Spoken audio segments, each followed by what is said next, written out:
Amigos, gracias por quedarse con nosotros. Estamos hablando del tema de la institucionalidad y mencionaba, procurador, el tema de los pesos y contrapesos. A propósito de eso, le quiero preguntar ¿qué apreciación tiene sobre la actuación que ha tenido esta Sala de lo Constitucional con las resoluciones que ha tenido y que hemos conocido, en la que incluso se han declarado inconstitucionales colegas de ellos, magistrados de la Corte, también algunas decisiones que tienen que ver con el tema electoral o político, partidos políticos en general, y la actuación en general que ha tenido la Sala? ¿Cuál es su apreciación? Bueno, mire, en general aquí estaríamos hablando ya de los capítulos anteriores de esta crisis.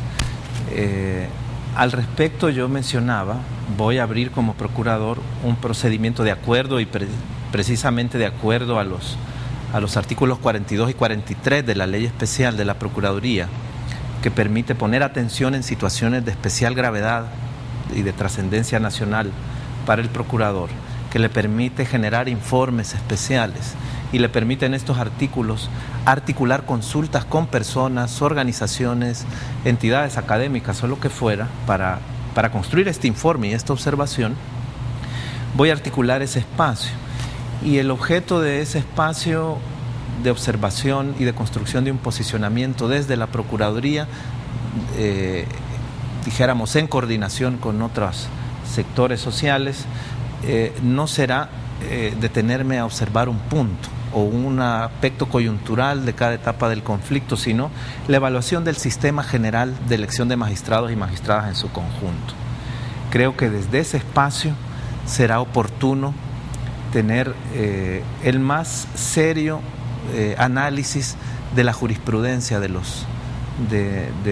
la actual Sala.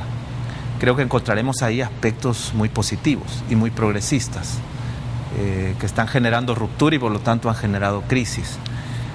Pero debemos tener en cuenta, y el procurador, y en mi caso ya con esta investidura, debo tener en cuenta que la generación de esas sentencias también generaron debate y muchos señalamientos de las afectaciones al proceso, de puntos en concreto que que para algunos debieron ser más objeto de una reforma constitucional que de una definición por sentencia, etcétera, ¿no? Ahora, debemos analizar tanto los aspectos criticados como los aspectos positivos. Yo no podría tener, y creo que no sería responsable, una opinión a priori, porque estaría dando una opinión personal.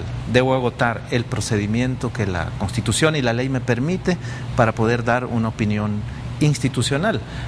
Voy a construirla desde esa perspectiva, en la cual por supuesto me encantará integrar el análisis de las sentencias y la opinión de la Sala Constitucional, como de los críticos de la Sala Constitucional, pero creo que la importancia de ese proceso será incidir en que se fortalezca el proceso de elección de magistrados y magistradas.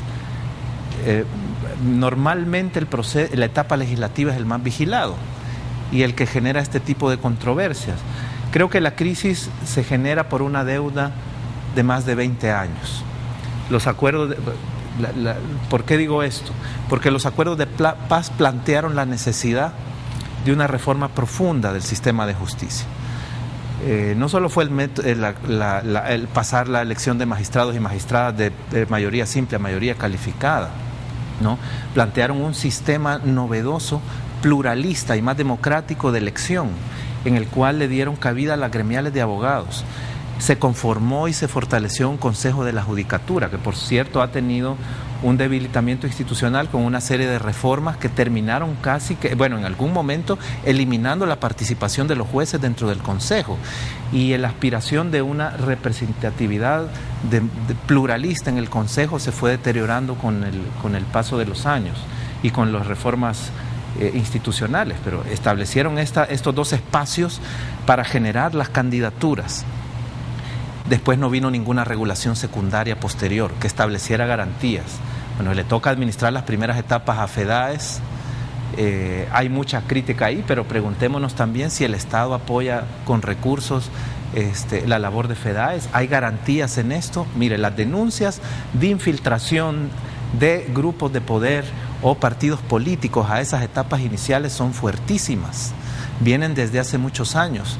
Si nuestras etapas iniciales a la base están débiles, lo más probable es que se llegue a la etapa legislativa arrastrando esas debilidades. Y después nos ha venido a explotar este conjunto de coyunturas de crisis y de conflictividad entre órganos, entre salas, etcétera. Entonces debemos revisar todo el sistema y cambiar ese sistema. Hay una deuda histórica a la que debe contribuir la Procuraduría, y debemos retomar el tema, el espíritu de los acuerdos de paz que apuntó a la reforma judicial. La Comisión de la Verdad dijo muy claramente: debe haber depuración de jueces, debe funcionar el mecanismo de control interno de la Corte. La Corte no puede ser un gran aparato administrativo que se dedique más a administrar su millonario presupuesto con todo el aparataje administrativo que requiere el órgano judicial en su conjunto, en detrimento de su función fundamental de juzgar. Debe separarse las funciones. La Corte tiene un poder absoluto sobre abogados, notarios y jueces, y esto afecta la independencia judicial en su dimensión interna. Es toda una agenda de transformación democrática que simplemente se enterró y se engavetó. Entonces toda esa deuda histórica ahora nos está explotando en este tipo de crisis. Debemos no solo afrontar la coyuntura y las expresiones de la crisis ahora, nos debemos ir al origen y comenzar desde ahí a construir.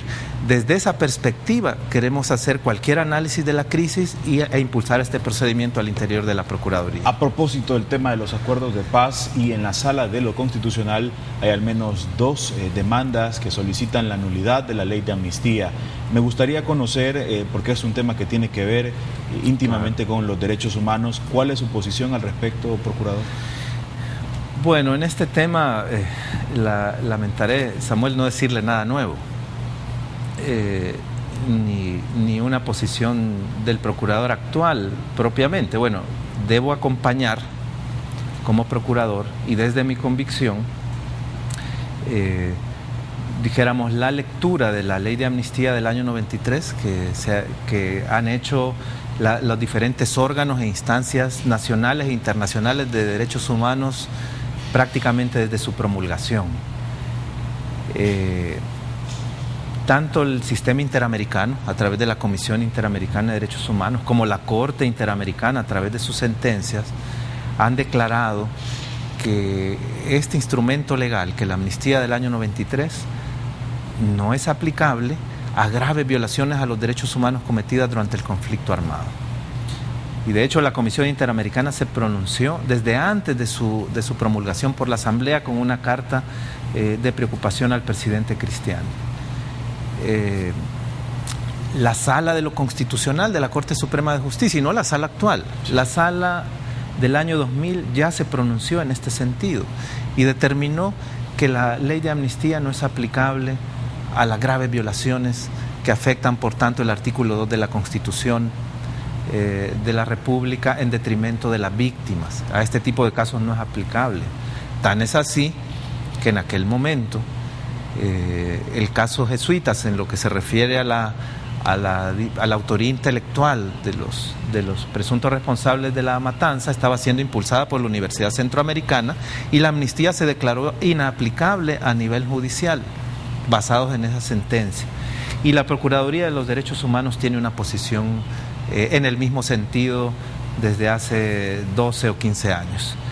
Entonces el tema está claro. La amnistía históricamente es una figura humanitaria. Los convenios de Ginebra, y específicamente el protocolo 2, prevé que después de los conflictos armados deben haber amnistías amplias para que los excombatientes de ambos bandos tengan la posibilidad de reinsertarse a la nueva sociedad en transición de paz y en transición democrática. Este es el rol de las amnistías, pero las amnistías no deben ser absolutas, deben ser excluidas de las amnistías los crímenes atroces, los crímenes contra la humanidad, las graves violaciones a los derechos humanos. Y esa es la perspectiva que yo comparto, que ha tenido por muchos años la Procuraduría, a la que le daré continuidad. Ahora, yo quisiera hacer un llamado a la mesura y a la calma, porque este tema también se ha exacerbado como un tema que afecta a la paz, y creo que eso no es una visión objetiva de esta posición. Procurador, quiero agradecerle por venir esta mañana y compartir con la audiencia del Canal 33, tomarnos en cuenta en su agenda de esta que será la primera de muchas pláticas. Muchas gracias. Con mucho gusto, Samuel. Gracias. Amigos televidentes, a ustedes también, muchísimas gracias por habernos acompañado en esta conversación con el Procurador para la Defensa de los Derechos Humanos. Siga con Canal 33, viene Teleprensa, segunda edición. Buenos días.